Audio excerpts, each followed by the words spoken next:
जय श्रीराम.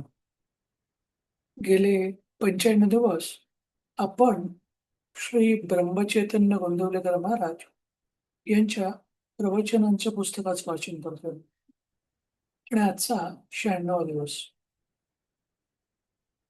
गोंदवले सातारा महाराष्ट्रातील हे थोर संत ज्यांनी आयुष्यभर श्रीरामाच्या नामाचा जप केला आणि लोकांना श्रीरामाच्या जीवनाचं महत्व साध्या सोप्या भाषेत समजावून सांगितलं. त्यांनी या 365 दिवसांच्या प्रवचन पुस्तकात नाम कोणी घ्यावं, कधी घ्यावं, कुठे घ्यावं, कसं घ्यावं, का घ्यावं आणि नामस्मरणाचे काय फायदे हे अगदी साध्या सोप्या भाषेत समजावून सांगितले.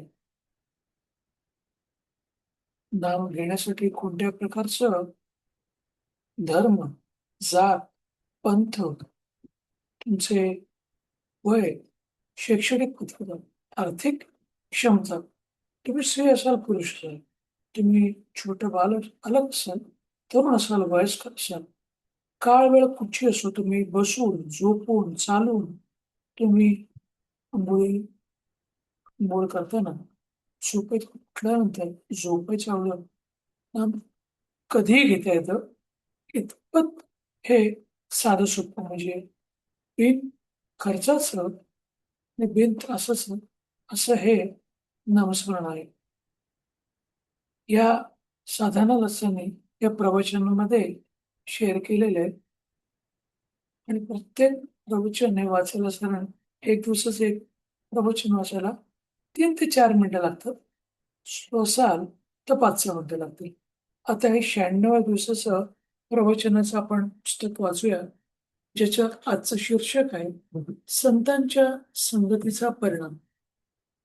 जेडीपोटी वालाजवळ एक गोळी असते.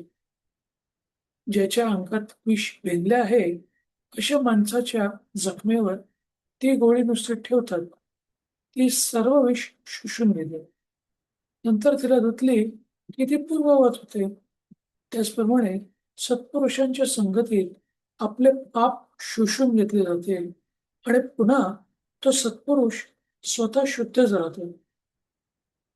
सत्संगती मिळेल पण ती टिकणे फार कठीण काम आहे. म्हणजे आपल्या शरीरातलं विष काढण्या इतपत ताकद या संतांमध्ये असते. म्हणजे आपल्यातले वाईट गुण त्यांच्याबरोबर आपण राहिलं की ते त्याच्यातून ओढूनच घेतात. साधारणपणे ज्या विषयांची आपल्याला आवड असते तसलीच संगत आपण बघतो. मीच वाईट म्हणून मी वाईट लोकांची संगत धरतो. विषयात दोष नाही. म्हणजे आपली संगत आपण आपल्या स्वतःच्या इच्छेप्रमाणे आपल्या विचारांप्रमाणे आपण करत असतो. ते विषयाला दोष देण्यापेक्षा आपण स्वतःतले दोष शोधावेत आणि ते काढावेत. म्हणजेच नुसते विषय पातक होत नाहीत, विषय लोकांची संगत मात्र फार बाधक असते. संगतीने आपल्याला बरा वाईट परिणाम होतो आणि विषय मागूनही जो ते देत नाही त्याच्यापासून परावृत्त करतो तो संत. म्हणजे आपण संसारी लोक आहोत. आपल्याला विषयाचं ज्ञान असतं की आपण त्याच्यातच बुडालेलो असतो.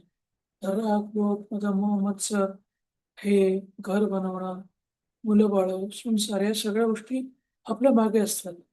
पण आपण हे मागून देखील संत आपल्याला विषय कधीच देत नाही. विषय तृप्तीसाठी जावे आणि निर्विषय होऊन यावे असा हा संत संगतीचा परिणाम. ज्याची संगत केली असताना भगवत प्रेम उत्कट होते आणि तो संत जाणार. अशांची संगती केव्हा होईल ती तळमळ असावी. विषयांची गोडी फार, पण तो सुटावा असे वाटू लागले म्हणजे भजन पूजन करणाऱ्याची संगत करावी. म्हणजे आपल्याला जर हे सोडायचं असेल तर आपण अशा लोकांच्या संगतीत असावं जे भगवंताचं नाम घेतात. वाईट विचार मनात आले की नामाची गोडी, नामाची जोड ठेवावी. आपल्या सर्वाठायी भगवभाव वाढू लागला म्हणजे संतांची प्रचिती येते. जे आपण नामस्मरण चालू ठेवावं. मनात वाईट विचार येणं हे अगदी स्वाभाविक आहे. आणि आपल्या मनुष्याच्या गुणधर्माला अनुसरूनच जाईल. कारण आपण संसारी लोक आहोत. पण आपण जेव्हा नामस्मरण करतो, जेव्हा आपण संतांच्या सान्निध्यात जातो, तेव्हा या सगळ्या गोष्टी आपोआप बंद होतात किंवा एकदमच कमी होतात.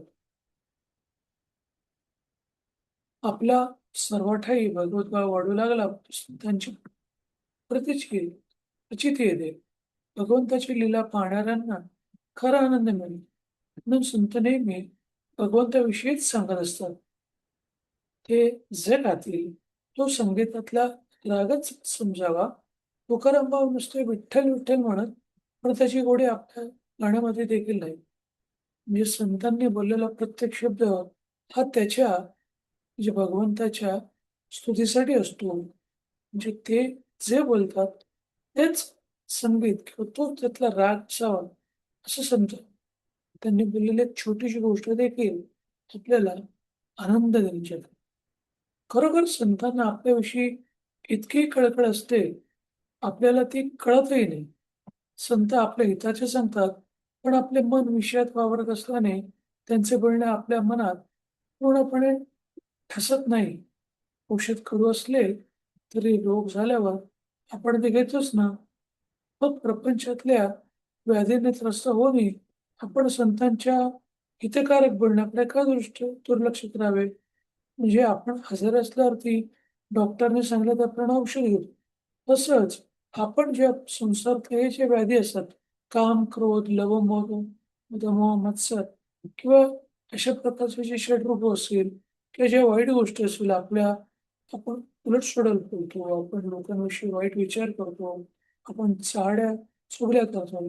ह्या सगळ्या गोष्टी वाईट आपण जेव्हा करत असतो, तेव्हा संतांनी सांगितलेले जे गोष्टी असतात, त्या गोष्टी आपण जर लक्षात दिल्या, तर आपल्या या सगळ्या गोष्टी निघून जातात. ज्याला भगवंताचे अधिष्ठान आहे, त्याचे कडक बोलणे सुद्धा कोणाला लागणार नाही. अत्यंत निर्भयता हा संतांचा पहिला गुण, निर्भय. कारण सर्व ठिकाणी मीच आहे ही भावना झाल्यावर भयाचे कारणच उरत. सगळीकडे तोच आहे, तर मला घाबरण्याचं काहीच कारण नाही, कारण तो सगळ्या गोष्टी बघून घेईल. आईकडे जसे आई पण जसे सगळीकडे सारखे, त्याचप्रमाणे सर्व संत एकच भाषा बोलतात. संतांनी मिळवलेलं पद मिळवण्याचं साधन आपणही करतो, पण त्यांचे करणे निसंशय असते. तर उलट आपण नेहमीच शंका व्यक्त करत असतो. म्हणजे आपलं कर्म जे काही आपण करत असतो जेव्हा चांगलं, तर भगवंताचं नाव घेत नाही, तेव्हा देखील आपल्या मनामध्ये त्याच्याविषयी शंका असते. पण संतांच्या मनात कोणत्या प्रकारची शंका येत नाही. तेव्हा जे त्यांचे नाव घेतात व त्यांचे भगवत गुणगान गातात, त्यांच्यामध्ये कोणत्याही प्रकारची शंका नसते. डोळ्यात खुपणारा खडा काढण्यासाठी त्यात लोणी घालतात. त्याने न खुपता खडा बाहेर पडतो, पण डोळा थंड देखील राहतो. त्याचप्रमाणे संतांची वाणी गोड, मऊ, हितकारक असते. तसे आपण बोलत. की संतांच्या संगतीचा परिणाम किती असतो.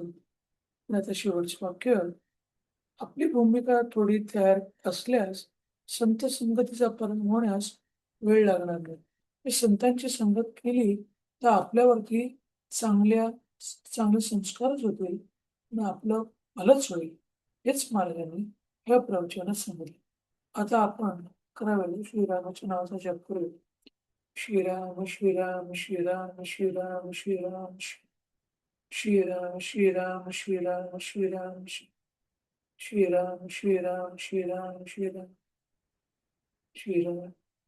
धन्यवाद. हे 96 दिवसाचं प्रवचन तुम्ही वाचन झालं, तसं तुम्ही श्रवण केलं, सगळं तुमचं धन्यवाद. तुमच्या बरोबर दिवस हा असाच आनंदाचा, सुखाचा आणि आरोग्यपूर्ण जावं, हीच त्या श्रीरामचंद्र इच्छा व्यक्त करतो. मी तेच थांबवतो. जय श्रीराम, जय श्रीराम, जय श्रीराम, जय श्रीराम, जय श्रीराम.